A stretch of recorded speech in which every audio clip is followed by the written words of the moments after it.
বিদায় 2025 আজ শেষ দিন। এবার 2026কে স্বাগত জানানোর পালা। বছরের শেষে ফুল অন ফেস্টিভ মোড। 2026কে ওয়েলকাম করতে তৈরি বাংলা। কলকাতা থেকে জেলা দেদার হই হুল্লোড়। সকাল থেকেই ভিড় জমেছে বিভিন্ন পর্যটন কেন্দ্রগুলিতে। আপনারা এই মুহূর্তে দেখছেন আলিপুর চিড়িয়াখানার ছবি। এই শীতের সকালে আলিপুর চিড়িয়াখানাতে ভিড় জমান অনেকেই, আর আজকেও কিন্তু বছরের শেষ দিনে ঠিক সেই রকমই ছবি ধরা পড়ছে সকাল থেকে। সেখান থেকে আমাদের সঙ্গে সরাসরি রয়েছেন প্রতিনিধি বিশ্বজিৎ। একেবারে হাড় কাঁপানো ঠান্ডা পড়েছে বাংলাতে। আমরা যেই ঠান্ডা অনুভব করার জন্য বাইরে যাই, এখন কিন্তু কলকাতাতেই ঠিক সেরকম ঠান্ডা আজকে অনুভব করতে পারছেন প্রত্যেকেই। সকাল থেকে চিড়িয়াখানাতে ঠিক কিরকম ছবি তুমি দেখতে পাচ্ছ?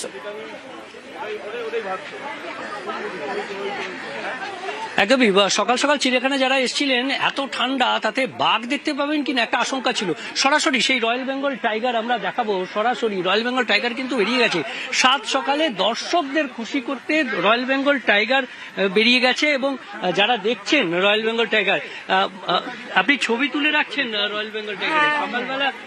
সকালবেলা এসে এত ঠান্ডায় বাঘ দেখতে পাবেন ভাবছিলেন? আমরা ভাবতেই পারিনি যে এখন এত তাড়াতাড়ি বাঘ বের হবে। এত মানুষকে দেখে খুব ইয়ে হচ্ছে, ভয় করছি। একদমই, শুধুমাত্র এরা নয়, একটু কথা বলি যে বাঘ কিরকম বাঘ দেখলে সকালবেলা এসে? ভাবিনি যে এত তাড়াতাড়ি দেখতে পাবো আমরা। তো দেখলাম তো ওই দাঁড়িয়ে রয়েছে এখানে, বেশ ভালো লাগলো দেখে। সকালবেলা এত ঠান্ডা পড়েছে, বাঘ বেরোয় এত ঠান্ডায়? তা তো জানা ছিল না, আমরা তো আশাও করিনি যে দেখতে পাবো, তো এসে তো দেখতে পেলাম। একদমই, আরো যারা দেখছেন বাঘ দেখছেন, সকালবেলা এসে বাঘ দেখতে পেলেন, মানে এত ঠান্ডায় বাঘ বেরোবে ভাবতে পারছিলেন? একদমই না, কিন্তু আমরা লাগিলি যে পেয়েছি, দেখতে পেয়েছি। আজকে লটারি কাটছেন? হ্যাঁ, একদম একদম। একদম। তুমি কতটা খুশি বাঘ দেখে? আমি অনেক খুশি। তাই? সূর্যি মামাও সাথ দিয়েছে আজকে। সকালবেলা বাড়ি থেকে যখন বেরিয়েছিল কেমন ঠান্ডা লেগেছিল? ভালোই ঠান্ডা, যখন ঘুম থেকে উঠেছি তখন আরো ঠান্ডা লাগছে। তোমার গায়ে তো অনেক কিছু, বাঘের গায়ে কিচ্ছু নেই, তাও বেরিয়ে পড়েছে। হ্যাঁ, কি মনে হচ্ছে, বাঘের ঠান্ডা লাগছে? সেটা আমি বলতে পারবো না, সেটা তো বাঘই জানে।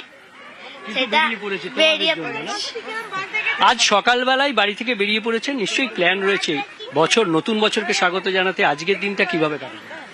আজকে সারাদিন এই চিড়িয়াখানায় বিভিন্ন পশু পাখি দেখবো, তারপর একটু ভিক্টোরিয়া যাব। খাওয়া দাওয়া কিছু সঙ্গে এনেছি, তারপরে আবার কিছু কেনাকাটা করে কিনেও খাবো। এই 25শে ডিসেম্বর থেকে 1 জানুয়ারি বাঙালির অন্যতম আকর্ষণ থাকে সন্ধ্যেবেলা পার্ক স্ট্রিট, যাবেন কি? হ্যাঁ, ইচ্ছা তো আছে, যদি সময় করে উঠতে পারি যাবো। তাহলে সেক্ষেত্রে বাইরে রেস্টুরেন্টে খাওয়ার? হ্যাঁ হ্যাঁ হ্যাঁ, একদম। অর্থাৎ শুধুমাত্র বাঘ দর্শন নয়, আরো একবার রয়্যাল বেঙ্গল টাইগারের ছবিটা দেখাবো, কারণ সাত সকালেই চিড়িয়াখানায় রয়্যাল বেঙ্গল টাইগার বেরিয়ে পড়েছে সকলের আনন্দ দিতে। এবং বছর শেষে 2025-এর শেষ মুহূর্তটা যাতে সকলের ভালো কাটে, আমরা দেখছি যে ছোটরা তো খুশি অবশ্যই, যারা বড়রা এসছেন তারা ভাবতে পারেননি এত ঠান্ডায় এত তাড়াতাড়ি আলিপুর চিড়িয়াখানার বাঘ তার নিজের আস্তানা ছেড়ে সকলের জন্য বাইরে বেরিয়ে পড়বে এত ঠান্ডায়। কলকাতা শীতলতম দিন, তবুও রয়্যাল বেঙ্গল টাইগার বাঘ মামা বেরিয়ে পড়েছেন এবং ঘুরছেন, সকলকে আনন্দ দিচ্ছেন। আর সকাল সকাল চিড়িয়াখানার মুডটাও তাই আজ বেশ ভালো হয়ে গেছে। যারা ছোট কচিকাচারা এসছেন এবং যারা নিয়ে এসেছেন সেই কচিকাচাদের, সকলেই আনন্দে। আমরা দেখছি একেবারেই আছে কলকাতার শীতলতম দিন, মৌসুমের শীতলতম দিনে সকাল সকাল বাঘ দর্শন, প্রত্যেকেই খুশি। বছরের শেষ দিন, হ্যাঁ, আমরা এক্সপেক্ট করছি কি ভালো ভিড় হবে এখানে। আগামীকাল আরো বেশি এক্সপেক্ট করছি আমি। আর ক্রাউড ম্যানেজমেন্টের জন্য আমরা এখানে পুলিশের সহযোগিতা নিয়েছি। জায়গায় জায়গায় ওদের কিওস্ক আছে, তারা একটু আমাদেরকে হেল্প করছে। তাছাড়া আমাদের সিকিউরিটি, আমরা কিছু এক্সট্রা সিকিউরিটিও রাখি। আর টিকিট কাটতে কারো অসুবিধা যে না হয় সেটার জন্য আমরা আমাদের অ্যাকোয়ারিয়াম যে আছে এই মাঠে 4টে টিকিট কাউন্টার আমরা খুলেছি টেম্পোরারি ফর এই সিজনের জন্য। কোনো সময় যদি ভিড় বেশি হয় আমরা ওখানে 5 জনকেও বসাচ্ছি। বর্ষশেষ বর্ষবরণ এই সময়টা মানে কিন্তু ছুটির মুড, পিকনিক মুড। শহর থেকে জেলা প্রত্যেক জায়গাতেই পর্যটন কেন্দ্রগুলিতে রীতিমতো ভিড় জমাচ্ছেন প্রত্যেকেই। তারই সঙ্গে একেবারে জাঁকিয়ে ঠান্ডা পড়েছে, সেই ঠান্ডায় বিভিন্ন জায়গাতে ঠিক একই রকম ছবি, প্রচুর মানুষ আনন্দ করছেন, হই হুল্লোড় করছেন। এখন দেখছি আমরা বক্সার ছবি, বক্সার কালচিনি ব্লকের পৌর পিকনিক স্পট, সেখানেও ভিড় জমেছে। এবার নতুন আকর্ষণ সেখানে ঘোড়ার গাড়ি। এই জাঁকিয়ে ঠান্ডা সেই শীত উপেক্ষা করেই প্রচুর মানুষ সেখানে পৌঁছে গিয়েছেন। আমাদের সঙ্গে সেখান থেকে সরাসরি রয়েছেন প্রতিনিধি রাজকুমার। উত্তরবঙ্গে তো এই মুহূর্তে জাঁকিয়ে শীত পড়েছে, আর সেই শীত উপেক্ষা করেই কিন্তু সকাল সকাল পিকনিক স্পটগুলোই হুল্লোড় চলছে। তুমি যেখানে রয়েছো এখন ঠিক কিরকম ছবি সেখানে?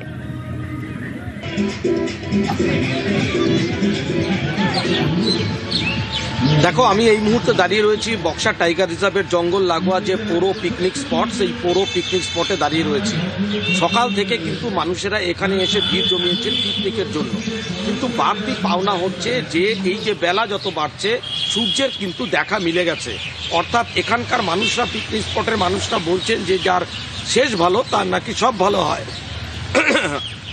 অর্থাৎ এই বছরের শেষ দিনে কিন্তু সূর্যের দেখা মিলেছে, একটু রোদ উঠছে, ফলে একেবারে আনন্দটা যেন শেষ বছরের শেষ আনন্দটা যেন সবাই একেবারে চেটে পুটে নিতে চাইছে।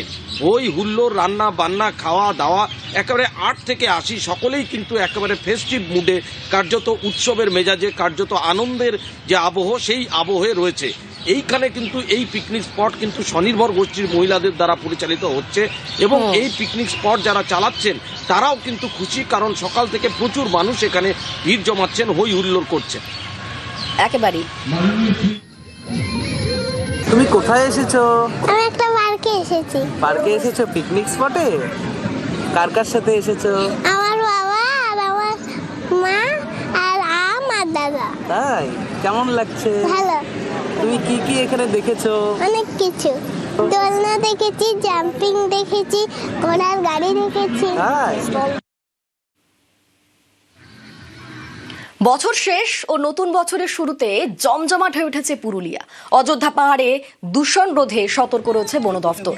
একদিকে পরিবেশ রক্ষা, অন্যদিকে পর্যটকদের জন্য নানান ব্যবস্থা। ঠিক কি ব্যবস্থা করা হয়েছে, আমাদের সঙ্গে রয়েছেন প্রতিনিধি ইন্দ্রজিৎ বলবে। ইন্দ্রজিৎ, দেখো অনন্দিতা, বছরের এই শেষ একেবারেই বলা যায়, এবং এই সময়টাই পুরুলিয়ার অযোধ্যা পাহাড়ে পর্যটকদের ঢল নেমে আসে। এবং একদিকে যেমন এই পর্যটকদের আসার কারণে পরিবেশ নষ্ট হওয়ার একটা সম্ভাবনা থাকে, প্লাস্টিকের ব্যবহার, শব্দ, উচ্চস্বরে মাইক বাজানো, ফলে সেই বিষয়গুলোর উপরে নজর দিচ্ছে বন দপ্তর। ড্রোন ক্যামেরায় নজরদারি চলছে। একদিকে যেমন পর্যটকদের সমস্যায় পড়লে বন দপ্তরে হেল্প ডেস্ক খোলা হয়েছে বিভিন্ন জায়গায়। পাশাপাশি একেবারেই বন জঙ্গলে যারা বসবাসকারী, একেবারেই বন্য প্রাণী যারা, তাদের যাতে কোনো সমস্যা না হয়, বা হাতির মুভমেন্ট যদি কোনো হয় সেক্ষেত্রে কোনো পর্যটক যাতে সমস্যায় না পড়ে, সেক্ষেত্রে বন দপ্তর নজরদারি চালাচ্ছে। সব মিলিয়ে যদি বলা যায়, একদিকে পরিবেশ রক্ষা, অন্যদিকে পর্যটকদের জন্য নানা ব্যবস্থা নিয়েছে বন দপ্তর। এবং এই সময়টাই একেবারেই বছরের শেষ দিন বা বছরের শুরুতেই পুরুলিয়ার অযোধ্যা পাহাড়ে পর্যটক, যে সংখ্যায় পর্যটক আসে তাহলে সেটা একেবারেই লক্ষাধিক ছাড়িয়ে যায়। আর এর ফলে বিভিন্ন জায়গায় প্লাস্টিকের ব্যবহার, সেই প্লাস্টিকের ব্যবহার যাতে করলেও যাতে সেই প্লাস্টিকের বোতল বা সামগ্রী যাতে ডাস্টবিনে রাখে, এবং অন্যান্য ক্ষেত্রেও গভীর জঙ্গলে যাতে না যায়, সেই পুরো বিষয়টাতে নজর রাখছে। ধন্যবাদ তোমায়। আমরা শিরকাবাদ এবং মাঠাতে দুটো প্লাস্টিক ফ্রিস্কিং চালু করেছি। এটা একটা। 2 নম্বর হচ্ছে প্রত্যেকটা টুরিস্ট পয়েন্টে আমাদের মাইকিং চলছে যাতে কেউ প্লাস্টিক না ফেলে। আনন্দের সাথে বলতে পারি যে এই মুহূর্তে ম্যাক্সিমাম সব জায়গাতে আপনারা কিন্তু দেখবেন প্লাস্টিক অলমোস্ট নেই। ডুজ অ্যান্ড ডোন্টস, মানে এটা করা যেতে পারে, এটা করবেন না, এরকম আবেদনও কিন্তু আমরা হোটেল এবং রিসর্ট ওনারদের মাধ্যমে টুরিস্টদের কাছে রেখেছি। পুরুলিয়া খুবই ভালো লেগেছে। মানে শীতকালে যেরকম থাকে পাহাড় সেরকমই আছে। আমরা অনেকগুলো জায়গাতেই ঘুরেছি, বেশ ভালো লেগেছে। মানে ঠান্ডাটাকে আমরা বেশ উপভোগ